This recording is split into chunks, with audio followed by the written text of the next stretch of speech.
जय जय शङ्कर हर हर शङ्कर जय जय शङ्कर हर हर शङ्कर जय जय शङ्कर हर हर शङ्कर जय जय शङ्कर हर குரு தெய்வத்தின் குரல் 5ஆம் பாகம்.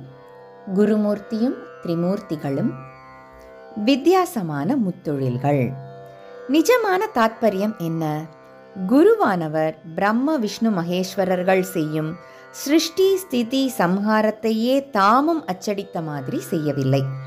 இந்த ஜன்மாவை கொடுப்பது, லோக வாழ்க்கையில் காப்பாற்றுவது, அப்புறம் அதை முடித்து வைப்பது என்ற காரியங்களை அவர் பண்ணவில்லை. அவற்றை செய்யத்தான் அந்த மும்மூர்த்திகள் இருக்கிறார்களே. அதனால் அவரை மும்மூர்த்திகளாக சொல்லும்போது அவர்கள் பண்ணும் முத்தொழிலைப் போலவே இவரும் என்னவோ செய்கிறார் என்றுதான் தாத்பரியமே தவிர அவற்றையே என்று அல்ல. இவர் 3 காரியங்கள் செய்கிறார். அவை திரிமூர்த்திகள் செய்யும் முத்தொழில் மாதிரியே இருக்கின்றன. அதனால் இவரை அவர்களாகவே சொல்லியிருக்கிறது. உபமாலங்காரமாக, அதாவது உவமையணியாக சொல்லியிருக்கிறது. கண்ணே மணியே என்று குழந்தையை சொன்னால் அது நிஜமாகவே கண் மணி என்ற அர்த்தம். கண் என்பது எப்படி நமக்கு இன்றியமையாததாக இருக்கிறதோ, மிகவும் பிரியமான அங்கமாக இருக்கிறதோ, ஜாக்கிரதையாக இமையால் மூடி காப்பாற்ற வேண்டியதாக இருக்கிறதோ, அப்படியே நமக்கு குழந்தை இன்றியமையாததாக, பிரியமாக, கவனமாக சவரக்ஷணை பண்ண வேண்டியதாய் இருப்பதாலேயே கண் என்றும், அந்த கண்ணிலும் கருவான பாகமாக இருக்கப்பட்ட மணி என்றும் சீராட்டுவது. கண்ணே கருமணியே என்று கூட சொல்வதுண்டு. மணி என்றால் நமக்கு மிகவும் அலங்காரமாக உள்ள நவரத்ன மணி என்றும் வைத்துக் கொள்ளலாம். முத்தே மாணிக்கமே என்று கூட நவமணிகளின் பெயரிலும் சீராட்டி சொல்லுகிறோமே. மழப்பாடியுள் மாணிக்கமே என்று பகவானையே கொஞ்சுகிறார்கள். இதெல்லாம் உவமித்து சொல்வது. ஒரு வஸ்துவை எடுத்துக் கொள்கிறோம், அது உபமேயம். அதற்கு இன்னொன்றை ஒப்பு காட்டுகிறோம், இது உபமானம். ஏதோ சில அம்சங்களில் அதுவும் இதுவும் ஒன்றாயிருக்கிறது. அதனால் உபமேயத்துக்கு உபமானம் காட்டுகிறோம். சில அம்சங்களில்தான் ஒப்பே தவிர முழுக்க அல்ல. அப்போது முழுக்க ஒப்பிருந்தால் உபமான உபமேயம் என்று பிரித்து சொல்வதற்கே இல்லாமல் ஒன்றாக அல்லவா ஆகிவிடும். ஒன்றை போல இன்னொன்று இருப்பதுதான் உவமை. அசல் அதுவாகவே இருந்துவிட்டால் உபமாலங்காரம் பிறக்க முடியாது.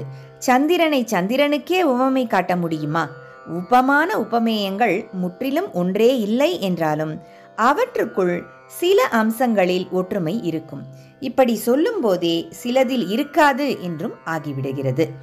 சந்திரவதனம், சந்திரனை போன்ற முகம் என்னும்போது முகத்தில் சந்திரனை போன்ற காந்தி, பரிசுத்தம், குளுகுளுப்பு, மனசை கவர்கிற வசீகரம் ஆகியவை இருப்பதாக அர்த்தம். இந்த அம்சங்களில்தான் ஒற்றுமை, மற்றதில் இல்லை. சந்திரனுக்கு மனுஷ முகத்தில் உள்ளது போல கண், காது, மூக்கு இல்லை. முகம் ஆகாசத்தில் மிதப்பதில்லை. அது 15 நாளுக்கு ஒரு முறை தேய்வது வளர்வது என்பதும் கிடையாது. இம்மாதிரி தான் குருவை திரிமூர்த்திகளாக சொல்லும்போது ஏதோ சிலவற்றில் ஒற்றுமை, மற்றதில் வேற்றுமை என்று இருக்க வேண்டும். இன்னொரு ஸ்லோகம் நம் மத சம்பிரதாயங்கள் எல்லாவற்றுக்கும் மூல புருஷராக உள்ள வியாசாச்சாரியாலை பற்றியது ஞாபகம் வருகிறது. அதிலே வியாசருக்கும் திரிமூர்த்திகளுக்கும் ஒற்றுமை இல்லாத ஒவ்வொரு அம்சத்தை சொல்லியே வேடிக்கை செய்திருக்கிறது. இவர் பிரம்மா என்றால் 4 மூஞ்சி இல்லையே. அச்சதுர்வதனோ பிரம்மா. விஷ்ணு என்றால் 2 கைதானே இருக்கு, 4 இல்லையே. த்விபாகுரபரோ ஹரிஹி. சிவன் என்றால் நெற்றிக்கண் எங்கே போச்சு? அபாலலோச்சன சம்புகு என்று அந்த ஸ்லோகம். அச்சதுர்வதனோ பிரம்மா, த்விபாகுரபரோ ஹரிஹி, அபாலலோச்சன சம்புகு பகவான் பாதராயணக. பாதராயணர் என்பது வேதவியாசரின் இன்னொரு பேர். பதரி என்ற இலந்தை மரத்தடியை இருப்பிடமாக, அதாவது அயனமாக கொண்டு, அதாவது பதரி விருட்சத்துக்கு அடியில் உட்கார்ந்து கொண்டு நெடுங்காலம் தபஸ் செய்தவராதலால் பாதராயணர் என்று பெயர். பிரம்ம விஷ்ணு மகேஸ்வரர்களாக குருவை உபமாலங்காரத்தில் சொல்லியிருக்கிறதென்றால் அவர்களுக்கும் குருவுக்கும் ஒற்றுமையும் இருக்க வேண்டும், வேற்றுமையும் இருக்க வேண்டும். முத்தொழில் செய்பவர்கள் என்பதால் அவர்களை நாம் நமஸ்காரம் பண்ணுவதற்கில்லை என்று பார்த்தோம் அல்லவா? அந்த அம்சத்தில் வேற்றுமை இருந்துவிட்டால் சரியாய் போய்விடும். ஸ்லோகம் கோளாறில்லை, தாறுமாறாக சொல்லவில்லை என்று ஆகிவிடும். அப்படி இருக்கிறதா? பார்க்கலாம். மும்மூர்த்திகள் பேரை வரிசையாக ஸ்லோகத்தில் சொல்லி இருப்பதால் இவரும் முத்தொழில் போலவே செய்கிறார் என்று தெரிகிறது. அதையே செய்யவில்லை, அதுபோல செய்கிறார். ஏதோ ஒரு விதத்தில் இவர் சிருஷ்டி, ஸ்திதி, சம்ஹாரம் செய்பவராக இருக்கிறார். எந்த விதத்தில்? யோசித்து பார்த்தால் புரிகிறது. இவர் நமக்கு ஞான லோகத்தில், அத்தியாத்ம லோகத்தில் புதுப்பிறவி கொடுக்கிறார். நமக்கு அறிவு கண்ணை திறந்து வைத்து நம்முடைய மனப்பான்மையை மாற்றி அது வேறொன்றாக ரூபம் கொள்ளும்படி செய்கிறார். மாற்றுவது, வேறு ரூபம் தருவது என்றால் சிருஷ்டிப்பது, புது ஜென்மா தருவது என்றுதான் அர்த்தம்.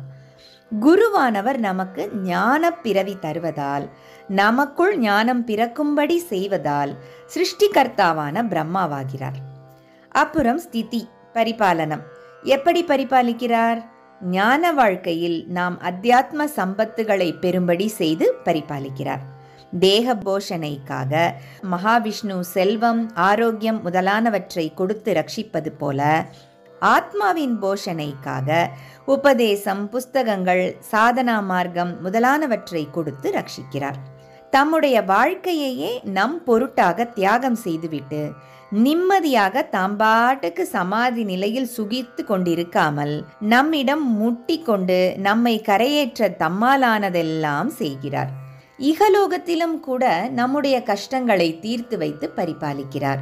லௌகிகத்திலும் கூட நாம் எப்படி எப்படி இருந்தால் நல்லதோ, ஆத்மாபிவிருத்திக்கு உதவியாக இருக்குமோ அப்படி இருப்பதற்கு சொல்லிக் கொடுக்கிறார். ஆனாலும் ஆத்தியாத்மிகமான ஞான பரிபாலிப்பே அவர் முக்கியமாக செய்வது. இதனால் பரிபாலன கர்த்தாவான விஷ்ணுவாக இருக்கிறார். சம்ஹாரம். இவர் பரம சாத்விகர் அல்லவா? எப்படி சம்ஹாரம் பண்ணுவார்? ருத்ரன், ருத்ர தாண்டவம், ரௌத்ராகாரம் என்றாலே பயமாக அல்லவா இருக்கிறது? இவரோ தயை, அருள் நிரம்பியவர் அல்லவா? ருத்ரனாக இவரை எப்படி சொல்வது? அந்த பேரை சொல்லி பயமுறுத்த வேண்டாம் என்றுதானோ என்னமோ ஸ்லோகத்தில் ருத்ரன் என்று சொல்லாமல் குருர் தேவோ மகேஸ்வரக என்று சொல்லி இருந்தாலும் அதனால் குறிப்பிடும் காரியம் சம்ஹாரமாகத்தான் இருக்க வேண்டும். சிருஷ்டி ஸ்திதிகளுக்கான பிரம்ம விஷ்ணுக்களை சொன்னதின் தொடர்ச்சியாக மகேஸ்வரனை சொல்லியிருப்பதால் வேறு விதத்தில் அர்த்தம் பண்ணிக்கொள்ள முடியாது. உபமாலங்காரத்தில் ஒற்றுமையில்லாத அம்சங்களும் இருக்கும் என்றீர்களே, அந்த ரீதியில் மகேஸ்வரனுக்கும் குருவுக்கும் சம்ஹார காரியத்தில் ஒற்றுமை இல்லாமல் வேறு எதிலேயாவது இருக்குமோ என்னவோ என்று கேட்டீர்களானால் அப்படி இருக்க முடியாது. தொடர்ச்சியாக பிரம்மா, விஷ்ணு, மகேஸ்வரன் என்று சொல்லிக் கொண்டு போகும்போது முதல் 2 பேர் செய்யும் சிருஷ்டி ஸ்திதிகளை குரு இன்னொரு தினசில் பண்ணுவதாக காட்டுகிற போது 3ஆவதாக சம்ஹாரம் தான் வர வேண்டும். அதுதான் யுக்தம். அப்படியானால் பிரம்மாவாக இருந்து நமக்கு ஞானம் பிறக்க செய்து அந்த ஞானத்தை விஷ்ணுவாக இருந்து வளர்த்து கொடுத்துவிட்டு அப்புறம் சிரித்துக்கொண்டே அந்த ஞானத்தை ருத்ரனாக ஹதம் பண்ணி விடுகிறாரா? இல்லை. ஞானம் அடைய முடியாதபடி நம்மை அநேக கெட்ட சக்திகள் ஓயாமல் இழுக்கின்றனவே, இதுகளுடன் தான் பொறுமையாக போராடி ஹதம் பண்ணுகிறார், சம்ஹாரம் பண்ணுகிறார். பயிரை வளர்ப்பதைப் போலவே அந்த பயிர் வளர்வதற்காகவே களையை அகற்ற வேண்டியது மிகவும் அவசியம் அல்லவா? அப்படித்தான் நமக்கு ஞானத்தை போதிப்பதைப் போல நம்முடைய கனத்த அஞ்ஞானத்தை அகற்றுவதும் முக்கியம். ஞான போதனையை விட இதுதான் கடினமான காரியம். சான் ஏறினால் முழம் சறுக்குகிற வழுக்கு மரத்தில் நம்மை இன்ச்சாக மேலே ஏற்றிக்கொண்டு போகிற சிரமசாத்தியமான காரியம். கெட்டதுதான் நம்மை அப்படியே கவிந்து மூடிக்கொண்டிருக்கிறது. ஏதோ துளி நல்லது முணுக் முணுக் என்று தலை நீட்ட ஆரம்பித்தால் உடனே கெட்டது இன்னும் கனாந்தகாரமாக வந்து அழுத்தி அதை அணைக்க பார்க்கிறது. இந்த அஞ்ஞான தமசை, அறியாமை இருளைத்தான் குருவானவர் ருத்ரமூர்த்தியாக இருந்து சம்ஹாரம் செய்கிறார். குரு என்ற வார்த்தையின் டெஃபனிஷன், அதாவது லட்சணை ஒன்றே அப்படித்தான் சொல்கிறது. கு என்றால் இருட்டு, ரு என்பது அழிப்பதை குறிப்பது. இருட்டை அழிப்பவன் குரு. இப்படி குருவினால் ஞானத்தில் புனர்ஜன்மம், அதில் பரிபாலிப்பு, அதற்கு எதிராக தடையாக இருப்பவற்றின் அழிவு ஆகிய 3 காரியங்கள் நடக்கின்றன. அதாவது சிருஷ்டி, ஸ்திதி, சம்ஹாரம் நடக்கிறது. ஆகையால் குருமூர்த்தியே திரிமூர்த்தி ஆகிறார். வித்தியாசம் என்னவென்றால், பிரம்மா சிருஷ்டித்து விஷ்ணு ரட்சிக்கும் அதே சரீரத்தை தான் ருத்ரன் சம்ஹாரம் செய்வது. ஆனால் இங்கேயோ குரு சிருஷ்டிப்பதும் ரட்சித்து கொடுப்பதும் ஞானத்தை, ஆனால் அழிப்பது ஞானத்தை அல்ல. அரும்பாடுபட்டு அவரே படைத்து காத்ததை எங்கேயாவது அவரே அழிப்பாரா? திரிமூர்த்திகளில் ஆசாமி வேறாக போனதால் வேறே ஒருத்தர் படைத்து வேறே ஒருத்தர் காப்பாற்றியதை ருத்ரமூர்த்தி அழிக்கிறார். இங்கே 3ஐயும் செய்வது ஒரே ஆசாமி அல்லவா? அதனால் படைத்து காப்பது ஞானமாகவும் அழிப்பது அஞ்ஞானமாகவும் இருக்கிறது. அவர் படைத்து காக்கிற ஞானம் நம் சரீரம் மாதிரி ஒரு காலத்தில் அழிவுபடுவதல்ல. அது அமிர்தமானது, அமரமானது. அதை யாராலும் அழிக்க முடியாது. இப்படியாக உலக வாழ்வில் பிரம்மா, விஷ்ணு, ருத்ரன் என்று 3 தெய்வங்கள் செய்வதையும் சேர்த்து வைத்து ஞான வாழ்வில் குரு ஒருவரே செய்கிறார். நினைத்து பார்த்தால் விசித்திரமா இருக்கிறது. அழிவதும் சாஸ்வத சௌக்கியத்தை தரவே முடியாததுமான லோக வாழ்க்கையை அமைத்து கொடுக்க பெரிசாக 3 தெய்வங்கள் வேண்டியிருக்கிறது. அழிவற்றதும் சாஸ்வத சுகம் அளிப்பதுமான ஞான வாழ்க்கையையோ மனுஷ ரூபத்தில் தெரிகிற ஒரு குரு பண்ணிவிடுகிறார். அவர்கள், அதாவது திரிமூர்த்திகள், கோடானு கோடி ஜீவன்களுக்கு செய்ய வேண்டியிருக்கிறது. இவரோ, அதாவது குருவோ, ஒரு செலக்ட் குரூப்புக்குத்தானே செய்கிறார் என்று சமாதானம் சொல்லலாம். ஆக குரு எப்படி திரிமூர்த்திகளா இருக்கிறார் என்று பார்த்தோம். திரிமூர்த்திகளும் சேர்ந்து ஒருத்தரான ஒரு சுவாமி தத்தாத்ரேயர் என்று பார்த்தோமே, அவர் மாதிரிதான் எல்லா குருக்களுமே இருக்கிறார்கள். திரிமூர்த்திகள் சரீரத்தை சிருஷ்டித்து பரிபாலித்து சம்ஹரிப்பது போல சிஷ்யனுக்குள் ஞானத்தை சிருஷ்டித்து பரிபாலித்து அஞ்ஞானத்தை சம்ஹரிப்பதனால் உபமாலங்காரப்படி ஒற்றுமை அம்சத்தை கொண்டு குருவை பிரம்மா, விஷ்ணு, மகேஸ்வரன் என்று சொல்லியிருக்கிறது. ஜெய ஜெய சங்கர, ஹர ஹர சங்கர, மகாபிரியவாச்சரணம். जय जय शङ्कर, हर हर शङ्कर, जय जय शङ्कर, हर हर शङ्कर, जय जय शङ्कर.